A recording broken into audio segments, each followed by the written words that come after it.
विज्ञान केंद्र पोखर्णी नांदेड या प्रक्षेत्रावर आहेत. आपण या ठिकाणी पाहतोय की आपल्याला इथं पाचटचे बंडल दिसतात. आता हे कसे गोळा केलेत आणि भविष्यात याचा काय उपयोग होणार आहे, तर आपण पाहता की या ठिकाणी जे काही पाचट गोळा करायची ज्या मशीन असतात त्या दोन प्रकारच्या असतात.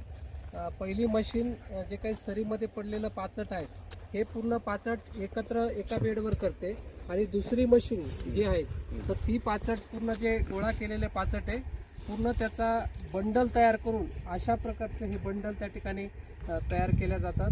तर मी शेतकऱ्यांना या ठिकाणी असं आवाहन करेल की आपण जे पाचट जाळून टाकतो तर त्याच्याऐवजी जर पाचट आपण असे एकत्र गोळा करून त्याची विक्रीसुद्धा करू शकता, किंवा ज्या शेतकऱ्यांना पाचट कुजवायचं आहे तर अशा शेतकऱ्यांना पाचट न जाळता त्यांनी डिकम्पोजर असेल किंवा SSP असेल याचं या ठिकाणी पाचट एका सरीमध्ये घेऊन पाणी देऊन त्याला जर कल्चर जर टाकलं तर ते चांगल्या प्रकारचं कुजल्या जातं आणि आपल्या शेतामधला सेंद्रिय पदार्थ त्या ठिकाणी वाढल्या जातो. त्यामुळं शेतकऱ्यांना मी या ठिकाणी असं आवाहन करेल की आपण आपल्या शेतामधलं पाचट जाळू नये. आपल्याला त्याला दोन पर्याय आता दिलेले आहेत. एक नवीन तंत्रज्ञान या ठिकाणी आलेलं आहे. हे अशा प्रकारचं पाचट आपल्याला आपल्या म्हणजे निशुल्कमध्ये आपल्या शेतातून ते घेऊन जातात.